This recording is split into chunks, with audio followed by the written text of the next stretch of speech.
मैया करू हरदम, कष्ट मिटत दूर हैत सब गम।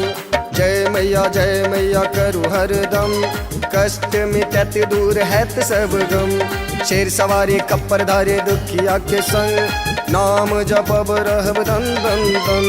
कष्ट विनाशिनी दुष्ट विनाशिनी, कष्ट विनाशिनी दुष्ट विनाशिनी, मैया जी के नाम जपू सदखन है। जय मैया करू हरदम, कष्ट मिटत दूर हैत सब गम। जय मैया करू हरदम, कष्ट मिटत दूर हैत सब गम।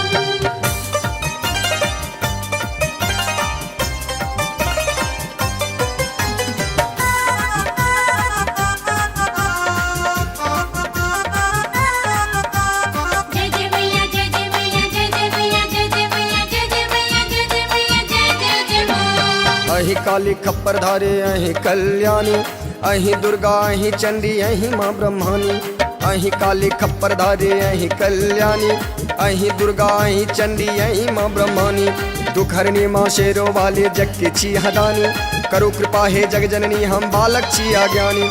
शेर सवारी त्रिशूलधारी, शेर सवारी त्रिशूलधारी, पापी के करी मैया हारी धन धन। जय मैया करू हरदम, कष्ट मिटत दूर हैत सब गम। जय मैया करू हरदम, कष्ट मिटत दूर हैत सब गम।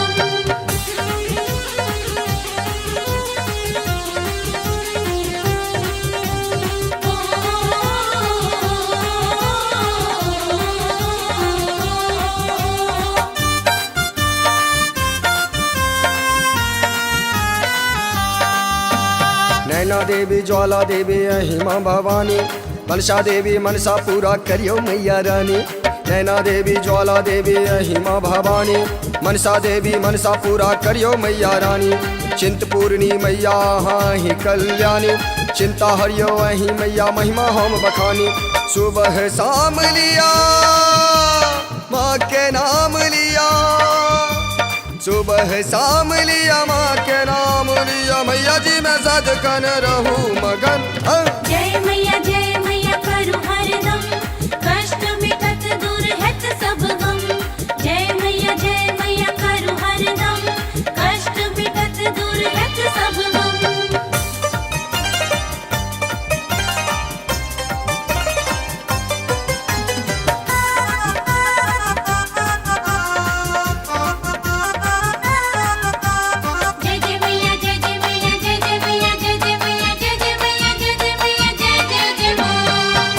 के नामक जप जय माला, अंधकार सो करी उजाला। अंधकार सो करी उजाला माँ, अंधकार सो करी उजाला। महिमा के जय कियो गावे, मन वांछित फल सब माँ पावे।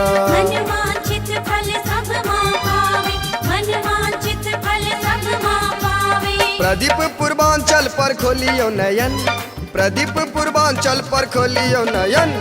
जय मैया करू हरदम, कष्ट मिटत दूर हैत सब गम। जय मैया करू हरदम, कष्ट मिटत दूर हैत सब गम। जय मैया करू हरदम, कष्ट मिटत दूर हैत सब गम। कष्ट विनाशिनी दुष्ट विनाशिनी, कष्ट विनाशिनी दुष्ट विनाशिनी, मैया जी के नाम जपू सदखन है। जय मैया